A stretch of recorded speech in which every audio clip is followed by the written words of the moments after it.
A 4-year-old girl is asking like as much as 300 questions a day. And when kids go into school, you see this steady decline that happens as they go through the grade levels, to the point where questioning in schools by junior high school is almost at zero. There are a lot of reasons why questioning declines as we get older. But one of the key issues is that in schools, we really value the answers, and there is almost no value placed on a question. If you look at a lot of the innovation question, a beautiful question that we have to adapt to, we have to deal with change, uncertainty, and questioning is the tool that lets you do that. Which you ask it, and the content of it are really, really important. Really important when you come to asking a question. And in fact, all of the questions that we've asked up until now have really had an emphasis placed on the tone. The tone can be suspicious. Am I suspicious when I'm asking this? Am I asking this question out of compassion or care or concern? Or is there something else? And while content is still important, and while the tone is still important, there's a sincerity to this question this week that is different from weeks past. In weeks past, there was some suspicion. In weeks past, there was some compassion. This week, there's just a genuine sincerity to the question that I want you to pay attention to. And finally, the other thing that's really different, every week up until now, we've looked at questions that individuals or groups have asked. Just single people come out. We've got the serpent, we've got God, we've got Cain, we've got the Magi who came last week. But this week, it's not an individual. It's a collective question, and that maybe is the most important thing. It's the who behind the question that we're coming into this week that's very different. It's a collective question that we're all asking. It's not one person, it's not one group, it's not one character, it's a collective question everybody is asking. This is what I would call, to kind of use a bigger word, this is a social existential question that we're dealing with here. And we all in this room and in our society, we all have common questions that we deal with. There are some questions that are just asked so often that we all claim those questions. It's sort of it's a free agent question, right?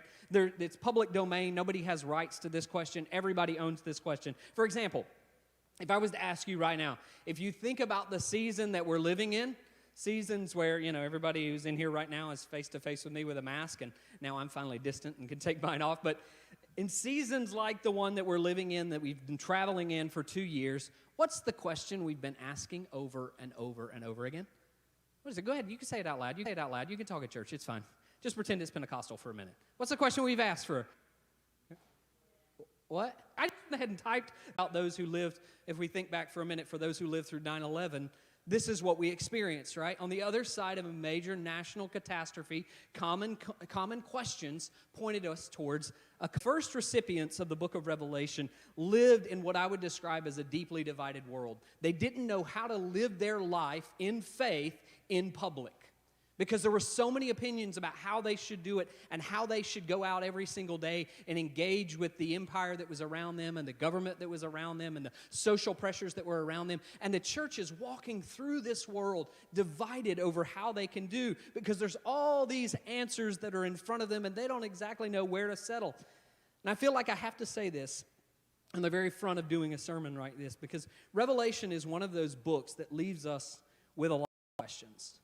And where there are a lot of questions, there are naturally going to be a lot of answers, a lot of different answers that pop up. And it's only fair to you that right on the front end here, I kind of unpack for you how I'm going to approach this book, the way that I look at this book, the way that I arrive at my answers in reading this book. And I know there are those of you who might disagree with me on this point, and that's okay. But at least you need to know where I'm starting from when I'm reading this book and what I'm looking at. And here's what it means. Book, and I've spent a lot of time in the book of Revelation. Whenever I read it with one simple rule in mind, and it does not mean today what it could not mean yesterday. Right? Revelation cannot mean today what it could not mean yesterday. And there's a very simple reason I do this. When John of Patmos sat down and received these visions and wrote, how can we do that? How is it possible to live in this divided world? And that's where the division came down. How would they go about this? How would they live that out? And if you read chapters 2 and 3 carefully, what you'll see is that every single church, Thyatira and Pergamum and Sardis and Ephesus and Laodicea and Philadelphia and all of these churches, they had a different answer to that question right there. They had a different way of coming down upon the answer. But no response is more dramatic than the final one, Laodicea. And some of you may have heard this spoken in the past, or you may be familiar with this verse. This is the passage where the cosmic Christ comes to the church of Laodicea and says, I wish that you were either hot or cold, but you're not. What are you? Lukewarm. And because you're lukewarm, what am I going to do? Well, the King James says, I'll spit you out, but the actual Greek word there is like more of a vomit. I'm going to vomit you out because you're so disgusting. That's what's going to happen. I wish that you were hot or cold, but because you're not, you're lukewarm, I'm going to vomit you out of my mouth.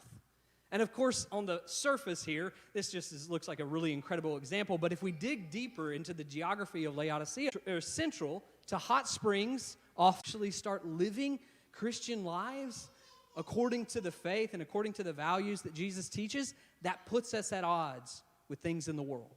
That sets us apart from other things in the world. And as John describes this, it erupts into chaos and conflict.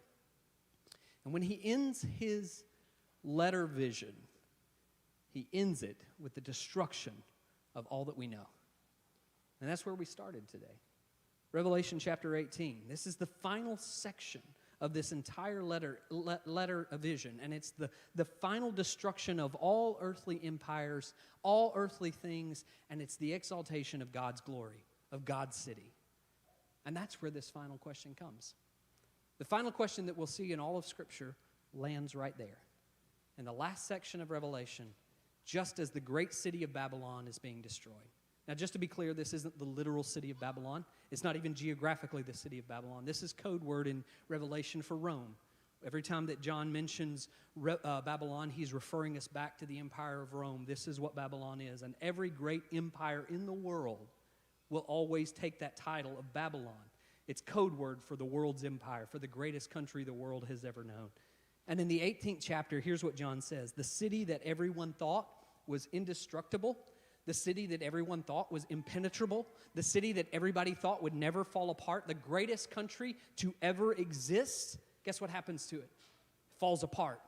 It's destroyed in the end. It falls down in the end, and it is exposed finally for what it is. What is it? John says it's a dwelling place for demons. That's what it is. The entire world thinks it's a wonderful place. The entire world thinks it's the thing that brings blessings to the world. And John says when God pulls the curtain back on the greatest empire that ever exists, it's a dwelling place for demons. It's a haunt for evil spirits. And the angel of God in the very beginning of Revelation chapter 18 comes out and announces her destruction. The angel says to all the people, flee, get out of here, go. And then in verse 9, we start to see the different groups of people talk.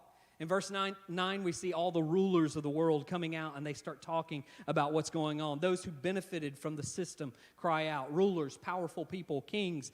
And then after that, it rolls into merchants and business owners, the ones who've made their money off the economy of this system.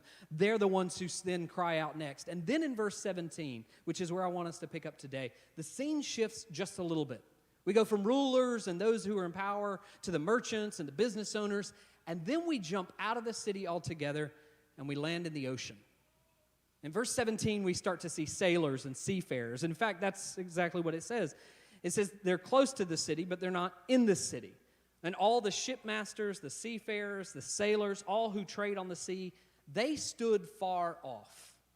It's an interesting kind of illustration. Those others, the merchants and the business owners and the kings and the powerful, they're in this city. They're in the thick of it. But this group, they stand far off and they cry out as they saw the smoke of her burning. Now, I don't have time to go through each section by section here of the merchant class or the ruling class, but let me very quickly highlight this one group right here who's standing at a distance. This group right here, this group is ones who would have benefited from the city. They would have received wealth from the city. They would have participated in the city. They would have traded with the city. They would have built lives for themselves by the power of the city, but they're not in the city. Some of you already know where I'm going with this, right? They're not in the city, but they have benefited from the city. They're not a part of the city. In fact, some of them probably have their citizenship elsewhere, but they benefited from the city, and they see the destruction of the city from afar. They watch her destruction from the far. And this is important for John to highlight because these are the people who are saved in boats. Now, you really other people, in other words, who are saved in water or saved through water, or saved through the ark.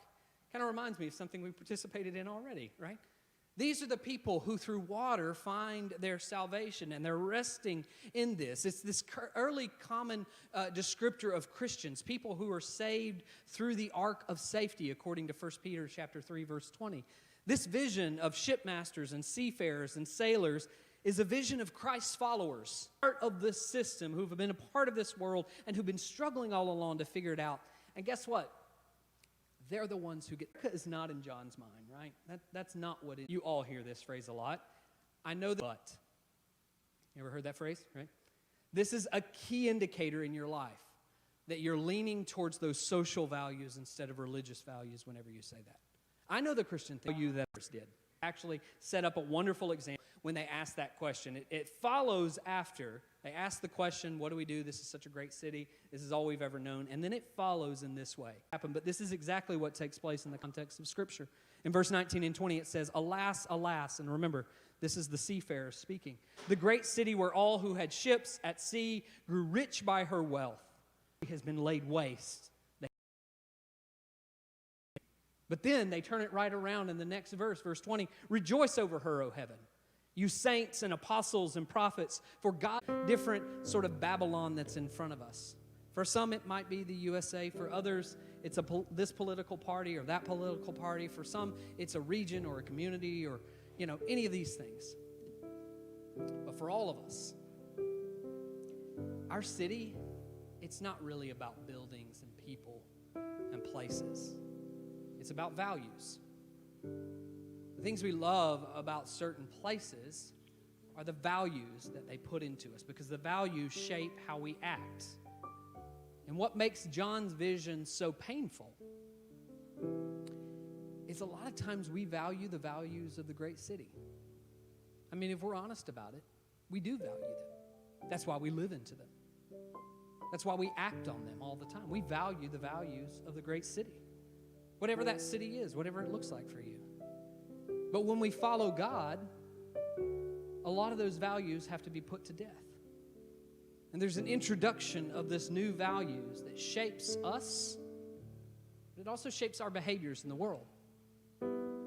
It changes how we answer questions. It changes how we interact in public spaces. It changes how we proceed forth in jobs. And that's why in that space we mourn, because we know something of ourselves has to die, but we rejoice because we know that God is making something new in all of us. We feel the loss, we feel the promise in the better way. And I think I remind us of this probably every single month when we approach this table right here. But when we approach this table, when we kneel at this altar, we receive from Christ's body and blood. We both mourn and we rejoice. And we respond with a new set of values. I mean, think about this. We start our celebration of communion each time with confession of sin. Confession to God and to one another. And this is a different set of values from the rest of the world, that we would openly admit we don't have it all together. Right? We don't walk into our jobs and everybody's like, come on, everybody, let's talk about how much we messed up yesterday. Right? That's not a part of what we do. But in the context of Christianity, we come together and we admit our faults and our failures. We admit the ways that we've messed up. We live into that different set of values.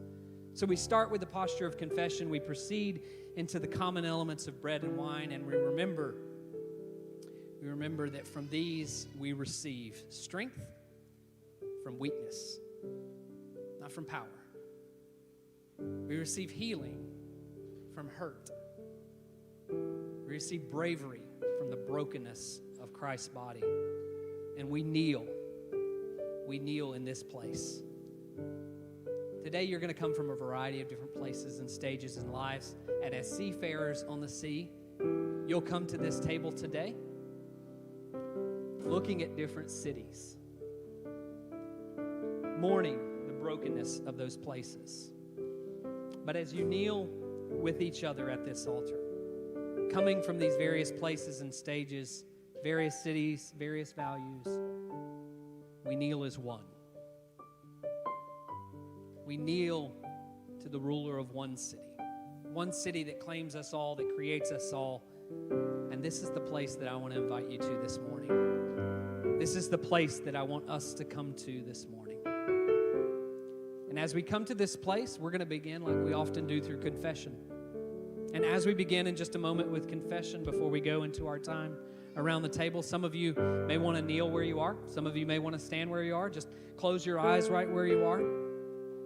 But I hope you'll take this moment to deeply recognize the ways in which we have broken God's law, the way we have aligned ourselves with the values of this world, and the way in which God is calling us through this moment into a brand new space.